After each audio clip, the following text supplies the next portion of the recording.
But the word tariff is the most beautiful word in the dictionary. Remember that. Wow, so if we tariff the exports from other countries, they'll just pay us money with no downsides?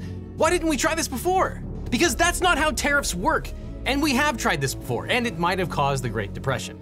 Just after the election, people suddenly started to search for how tariffs work and who pays for tariffs. The answer may surprise you, or it might be blindingly obvious. But can Trump install whatever tariffs he wants, and who pays for them? Chaos lawyer Liz Dye explains. Thanks, Devin. Donald Trump has promised to slap 60% tariffs on all goods coming in from China and a 10% tariff on goods imported from all other countries. On the campaign trail, he even threatened to impose a whopping 100% tariff on auto imports from America's largest trading partner, Mexico. Before we talk about if he can legally do that or if it's a good idea, let's define our terms. The Center-Right Tax Foundation defines tariffs as taxes imposed by one country on goods imported from another country. Tariffs are effectively a tax on consumer goods paid by you and me and every other person who wants to buy stuff. So say that a Chinese manufacturer agrees to sell Nike a pair of shoes for $20. A 60% tariff means that the importer, that is Nike, pays $12 to the US government when those sneakers are offloaded from a cargo ship docked in Long Beach, California. Trump insists that the Chinese manufacturer is the one who ultimately pays for that tariff and that this will swell the US government coffers with no impact on the American consumer whatsoever. But that's just wrong.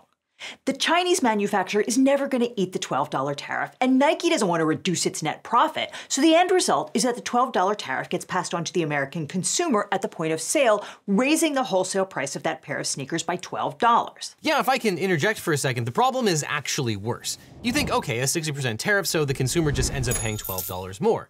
Not great, but not terrible. But no, because sellers operate by gross margin. So if Nike imports a shoe for $20, they need to make a profit. But they aren't selling directly to the consumer. They need to sell the shoe to the retailer. And transport, advertising, and overhead is expensive. And doubling the manufacturing cost before selling it at wholesale would be totally normal. So let's say they sell it to Foot Locker for $40. But Foot Locker has to pay staff and operating costs in all their stores, which is expensive. So Foot Locker roughly doubles the wholesale cost of it again and ultimately sells the shoe to a consumer for $80. But that's in a tariffless world. A 60% tariff makes it $32 at import instead of $20, and $64 at wholesale, and then $128 at retail, assuming the same margins. So a $12 increase in tariffs on the cost of goods could easily result in a $48 increase in the final sales price that consumers pay. This is a simplification. In the real world, it would depend on the pricing power, and some of the costs would be shared between the parties, but you get the idea of how a small increase in cost of goods result in a much larger downstream cost to consumers. Plus, the domestic manufacturers don't just sit back while their foreign competitors raise their price. Why would they turn down free money when the consumer doesn't have any choice but to pay more? They raise their price to match or just undercut the foreign competition. Oh, and the cherry on top is that our foreign trading partners don't just sit back and take it either. They issue retaliatory tariffs against American exports, making them less competitive abroad. So people buy fewer American goods. And none of those taxes nor the original tariffs actually go to American companies. I don't know why people think this is boring. In 1930, the Republican-controlled House of Representatives, in an effort to alleviate the effects of the, anyone? The Great Depression, raised tariffs. Did it work? Anyone? If tariffs just make everything more expensive, why would we even want them? Well, in the early days of the Republic, we funded the government with tariffs on imports along with excise taxes on sinful products like alcohol and tobacco, which worked out more or less okay for about 100 years, especially for wealthy industrialists or the so-called robber barons who paid basically nothing to Uncle Sam. But in 1893, wheat prices crashed and an overexpansion of silver mines and railroads led to an economic bubble that burst. And even though the Great Depression hadn't happened yet, the Panic of 1893 ushered in the greatest depression that the country had ever seen, with unemployment rocketing to almost 20%. Imports dried up overnight, and no one had any money for alcohol and tobacco, which meant that the government had to go find some other source of funding. And that's how we wound up with a federal income tax instead of a pure consumption tax. In 1913, Congress ratified the 16th Amendment, which states the Congress shall have power to lay and collect taxes on incomes from whatever source derived. The US government finally had a stable funding mechanism that wasn't directly tethered to the extreme ups and downs of the economy, and it was more fair. Because if you think about it, you only need one toothbrush and Bill Gates only needs one toothbrush. But if the tax on a toothbrush is, say, 12 cents, well, that's a lot bigger share of your paycheck than it is of Bill Gates's. But Trump believes in cutting taxes on corporations and wealthy individuals, essentially returning us to the pre-16th Amendment days. In fact, the massive tax cut he rammed through during his first term is about to expire. Spoiler alert, it did not increase government revenues as promised, and now he wants to make those tax cuts permanent. So Trump has to find another source to make up for all the cash that will not be coming into the government coffers if he keeps cutting taxes for rich people. And that's yet another reason he's so invested in telling the lie that other countries pay import tariffs. In fact, it's a lie he's stretched to fit every occasion. Here he is in September explaining to the Economic Club of New York that the solution for skyrocketing childcare costs is, say it with us now, more tariffs. And you know what? We're going to let you listen to that entire 2-minute answer without any edits.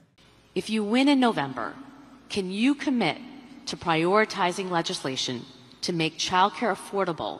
And if so, what specific piece of legislation will you advance? Well, I would do that, and we're sitting down. You know, I was somebody, we had Senator Marco Rubio, and my daughter Ivanka was so impactful on that issue. It's a very important issue. But I think when you talk about the kind of numbers that I'm talking about, that, because look, childcare is childcare. There's something, you have to have it. In this country, you have to have it. But when you talk about those numbers compared to the kind of numbers that I'm talking about by taxing foreign nations at levels that they're not used to, but they'll get used to it very quickly. And it's not going to stop them from doing business with us, but they'll have a very substantial tax when they send product into our country. Those numbers are so much bigger than any numbers that we're talking about, including childcare, that it's going to take care. We're going to have, I look forward to having no deficits within a fairly short period of time, coupled with the reductions that I told you about on waste and fraud and all of the other things that are going on in our country. Because I have to stay with childcare. I want to stay with childcare, but those numbers are small relative to the kind of economic numbers that I'm talking about, including growth, but growth also headed up by what the plan is that I just told you about. We're going to be taking in trillions of dollars, and as much as child care is talked about as being expensive, it's relatively speaking not very expensive compared to the kind of numbers we'll be taking in. We're going to make this into an incredible country that can afford to take care of its people, and then we'll worry about the rest of the world. Let's help other people. But we're going to take care of our country first. This is about America first. It's about make America great again. We have to do it because right now we're a failing nation. So we'll take care of it. Thank you. Now, sorry to interrupt, but if you're going to upend the entire economy, you'll probably want a good lawyer. But if you need a great lawyer, let my law firm, the Eagle team, help. If you've suffered a data breach, especially if you got one of those data breach letters saying that your information might have been leaked, were involved in a car crash, or have dealt with sexual harassment, we can represent you or help find you the right attorney. Because it's so important to talk to a lawyer right away to maximize your recovery and find out what to do next. So just click on the link in the description or call the phone number on screen for a free consultation with my team. Because you don't just need a legal team, you need the Eagle team. So click below. Trump's tariff math is also rooted in the claim that making it expensive to import goods from overseas will immediately revive American manufacturing. That idea is formally known as trade protectionism. That is, protecting local industries by making it more difficult or expensive to import goods from foreign competitors. That was the rationale behind the infamous Smoot-Hawley Tariff Act of 1930, named for Republican Senators Reed Smoot and Willis Hawley, and signed into law by Republican President Herbert Hoover, despite a petition from more than 1,000 economists warning him that it would blow up the U.S. economy. Anyone? Anyone? The Great Depression, the Hawley-Smoot Tariff Act. The law imposed punishing tariffs of up to 59% on imported goods in an effort to protect American agriculture and industry. The tariffs are widely blamed for exacerbating the Great Depression, and they failed to curb unemployment, which continued to rise and remained high until the country entered World War II. They also wound up drastically decreasing the market for U.S. exports as other countries enacted retaliatory tariffs on American goods. Smoot and Hawley were both voted out of office in 1932, along with 10 other Republican senators, and Hoover lost to Franklin Roosevelt, winning just 6 states. And for roughly 75 years after that, conservatives opposed tariffs as a wasteful restraint on the free market, which is why the Tax Foundation says that tariffs are trade barriers that raise prices, reduce available quantities of goods and services for U.S. businesses and consumers, and create an economic burden on foreign exporters. Now, you may agree that propping up American manufacturing companies is a good idea. But you cannot escape from the simple math that tariffs are a tax levied on everyone in the form of higher prices for consumer goods for the purpose of ensuring that domestic industries won't have to compete head-to-head with foreign manufacturers. Which is why Trump simply lies and says that it's a tax on foreign companies. Because if he said, under my plan, every non-food item at Target and Walmart is going to double in price, no one would vote for him. And okay, every country has tariffs. In fact, the U.S. has an incredibly complicated tariff system laid out in thousands of pages known as the Harmonized Tariff Schedule. How complicated? Well, here's an opinion letter from U.S. Customs and Border Protection to a costume company called Morph Suits, informing it that its Snake Eyes Ninja costume set should be classified as festive, carnival, or other entertainment articles, including magic tricks and practical joke articles, with 0 import duty. But the company's Captain Walker D. Plank set should be treated as other garments knitted or crocheted of man-made fibers, men or boys, with an import tariff of 14.9%. This distinction derives from a 2003 case called Ruby's Costume Company v. United States that differentiated between flimsy, non-durable garments that are essentially toys and well-made items that are functionally clothing. Like I said, complicated. But complicated isn't necessarily bad. Some problems just are complicated. And promising that you can simply wave a magic wand and fix those problems with one weird, simple economic trick is, it's a lie. Article 1, Section 8 of the Constitution says that Congress shall have the power to lay and collect taxes, duties, imposts, and excises, which certainly makes it sound like Congress has the power to impose tariffs. But over the years, Congress has delegated a lot of that power to the executive branch. Specifically, Section 232 of the Trade Expansion Act of 1962 grants the president authority to enact tariffs on essential imports relevant to national security. Section 232 was intended to give the president a tool to protect industries essential to fighting the Cold War. And Presidents Nixon, Ford, Carter, and Reagan all invoked that law to regulate oil production. But the Cold War is over, and no president has ever relied on 232 to justify a trade war, at least not until 2018, when Donald Trump invoked it to justify a 25% tariff on imported steel and a 10% tariff on imported aluminum. Both of these raw materials are indeed essential to national security, but they're not in short supply in the U.S. economy. China and the EU lodged complaints with the WTO about Trump's tariffs, alleging that they violated international free trade agreements. Essentially, they argued that the U.S. was cheating by pulling the fire alarm and calling something an emergency as a tool to extract a better deal. Trump himself admits that he uses tariffs as a bargaining tactic. He couldn't even be bothered to stick with the excuse that he was protecting American security the last time. At various points, he admitted that his levies against China were in retaliation for Chinese theft of American intellectual property. And when Canada protested the tariffs on steel, he responded that they were punishment for Canada's 270% tariffs on American dairy exports. For the record, Canada does not impose a 270% tariff on American dairy products. Initial WTO panels agreed in 2020 and in 2022 that the U.S. had violated free trade rules with respect to China, the EU, Norway, and Turkey. But the U.S. blocked the appointment of judges to the WTO appellate panel, kneecapping the institution and preventing it from reaching a final resolution on any trade dispute. And by the by, President Biden continued to block those judges, meaning that the WTO will remain functionally toothless for another 4 years. But what does a Section 232 trade war look like for normal Americans? Well, the last time around, Trump's Commerce Secretary Wilbur Ross, a billionaire steel magnate, went on CNBC holding up a beer and a can of soup he claimed to have just picked up at the 7-Eleven to assure Americans that they'd never even noticed the tariffs. In the can of Campbell's soup, there's about 2.6 cents, 2.6 pennies worth of steel. So if that goes up by 25%, that's about 0.6 of 1 cent on the price of a can of Campbell's soup. So who in the world is going to be too bothered by 0.6 of a cent? Somehow, Republicans in Congress were not convinced by Wilbur Ross cosplaying as Joe Sixpack, and they begged Trump to call it off. Canada immediately announced that it would enact dollar-for-dollar reciprocal tariffs on American exports of whiskey, orange juice, and other food products.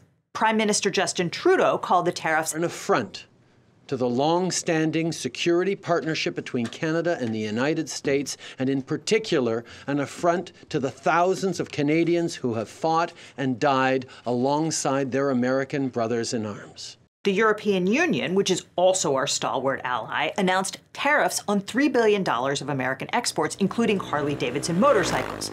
The import duty on Harleys headed for the EU rocketed from 6% to 31%, massively cutting into the company's profit margin as the Europeans opted to buy their bikes from someone other than the US. The Peterson Institute for International Economics said you could not find a better case study than this episode of how the Trump administration's trade policy weakens American export competitiveness. Harley-Davidson responded to the crisis by moving some of its operations to Thailand, where it could export to the EU without the 31% tariff, after which Trump encouraged Americans to outright boycott this American company. In addition to the Trade Expansion Act, Trump invoked the International Emergency Economic Powers Act of 1977, commonly known as IEEPA, to justify imposing even more tariffs. In May of 2019, Trump claimed that undocumented immigrants at the southern border constituted an emergency that justified escalating sanctions on Mexico to force it to intercept migrants from Central America and send them back to their countries of origin. Citing IEEPA, he said Mexico's passive cooperation in allowing this mass incursion constitutes an emergency and extraordinary threat to the national security and economy of the United States. And he promised a 5% tariff on all goods imported from Mexico starting June 10, 2019, escalating by 5% a month until it reached 25% in October, where it would stay until the, quote, illegal migration crisis is alleviated. That would have been a disaster for both the US and Mexico, which is one of our biggest trading partners. Billions of dollars of goods move across the southern border every day in both directions. Plus, the timing of the announcement was especially awkward since the Trump administration had just finished hammering out the US-Mexico-Canada agreement, which replaced the North American Free Trade Agreement.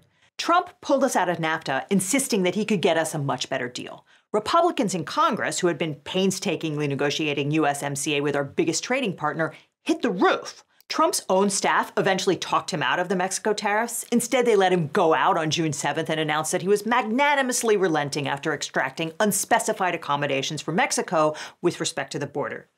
In fact, he'd gotten nothing new. His advisors simply talked him out of doing something that would massively damage the US economy going into an election year. In the first Trump administration, the president took his cues from economics advisor Peter Navarro.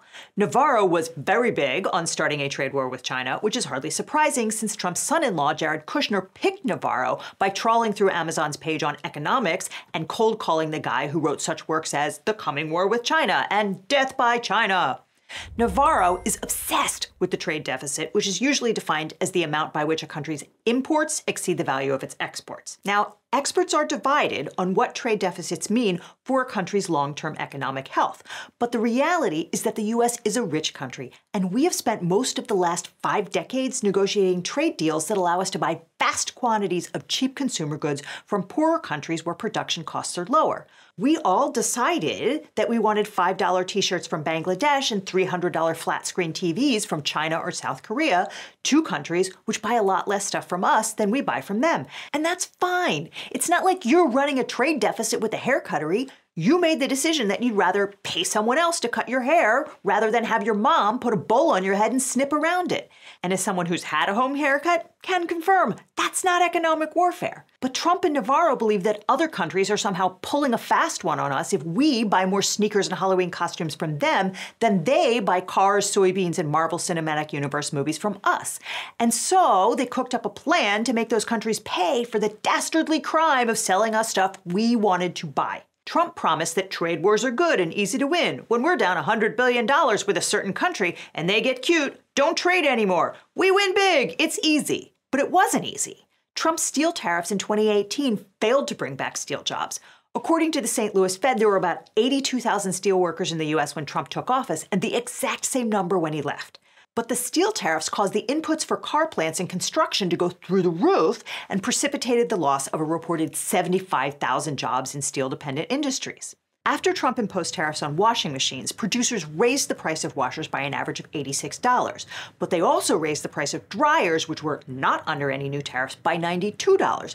Because in a capitalist economy, if the government says, hey, Samsung, how about we give you a perfect excuse to raise prices, the company's not going to look a gift horse in the mouth. So while those tariffs brought in an estimated $82 million annually for the U.S. Treasury, they wound up costing American consumers an extra $1.5 billion a year to wash and dry our clothes. And the thing about starting a trade war is that other countries tend to fight back. So in 2019, American agricultural exports to China cratered as China slapped its own tariffs on American exports and shifted to buying wheat from Canada and soybeans from Brazil. The U.S. government wound up handing out $28 billion to farmers to cover their losses in this easy-to-win trade war. And the tariffs didn't even lower the U.S.-China trade deficit, which climbed from $375 billion in 2017 to $418 billion in 2018. All of which is to say that Trump can promise all he wants that he'll easily bring back U.S. jobs by piling tariffs on China, but his own track record says otherwise. It's hard to know whether Trump really does intend to impose across-the-board tariffs on day one of his presidency, because so often what he means is that he's going to threaten to do something totally crazy and destructive, effectively flipping the board in the middle of the game, in hopes that whoever's on the other side will blink rather than find out if this madman really does intend to go nuclear. If he does intend to impose massive tariffs, he'll have IEEPA, the Trade Expansion Act, and several other congressional delegations of legal authority to rely on. Those laws were intended for use in wartime or actual emergencies, and not as a bargaining chip to threaten other countries into changing the terms of deals we've already negotiated. But the language in the statutes is vague enough to give Trump legal cover to do more or less whatever he wants when it comes to tariffs. The National Retail Federation is warning that if Trump really does levy massive tariffs on China, it will raise the price of consumer goods by between $46 and $78 billion a year. When asked about the tariffs in an earnings call in October, the CEO of Black & Decker, Donald Allen Jr., said that the company had been planning for this possibility since the spring, and coming out of the gate, there will be price increases associated with tariffs that we put into the market. AutoZone CEO Philip Daniele said in September, "We know what the tariffs will be. We generally raise prices ahead of that." Neither executive contemplates shifting production to the U.S., as Trump has promised his supporters would happen. As the Black & Decker CEO told shareholders, onshoring to America is not cost-effective, and there's questions about whether we even have the labor to actually do that in this country. Both CEOs agreed that they were much more likely to relocate from China to other countries in Asia or potentially to Mexico if Trump starts another trade war with China.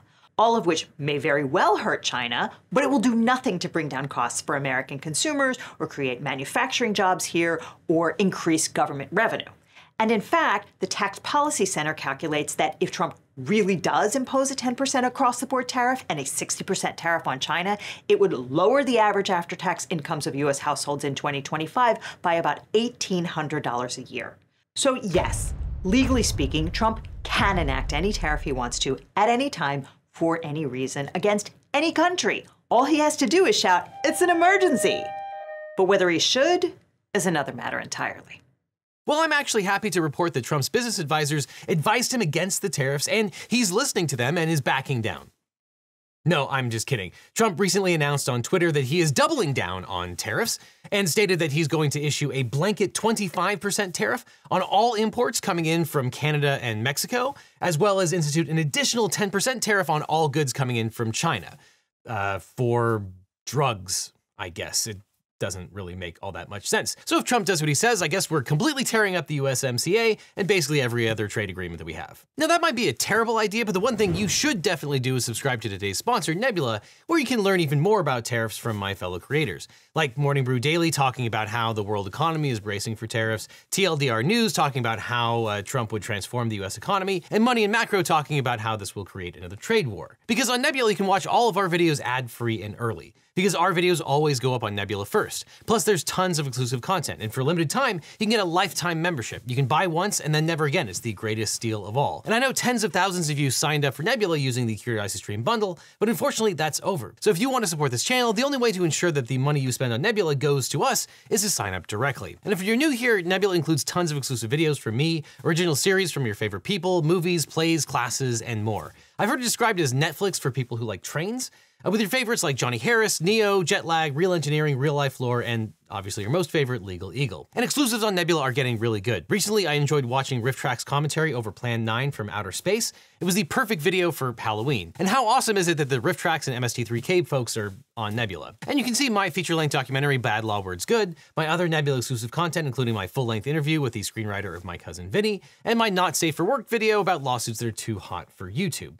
Because what's truly special about Nebula is that it's a creator-owned platform built by me and other YouTubers and podcasters, and because it's a subscription service, we get to work on larger, higher-budget productions than we ever could anywhere else. It's becoming the answer to the question, how do you get Hollywood-level production value without Hollywood-level BS? And this holiday season, for those of you that want to share everything Nebula has to offer with your friends and family, Nebula is now offering annual gift cards. So if you sign up using the link that's on screen right now or down below, you can give a year of Nebula to a friend for 40% off the yearly subscription. That's a year of the best content for just $36. And it's a gift that you can give to yourself, by the way, because you deserve it. So get 40% off of you or a friend's yearly subscription for just $36 a year. That's $3 a month for all of your favorite content, or you can check out the lifetime deal where for $300, you can get access to Nebula for forever. Because we're investing in more big concept, high octane Nebula originals, and your lifetime subscription goes towards that investment. In a way, lifetime is the best possible deal of all. But either way, you'll get LegalEagle videos early, get access to exclusives, and support the ambitious projects that my friends and I are working on our own streaming site. So sign up now and get you or a friend 40% off of Nebula at $36 a year, or get the incredible lifetime deal by clicking on the link below. And after that, click on this box over here for more LegalEagle, or I'll see you in court.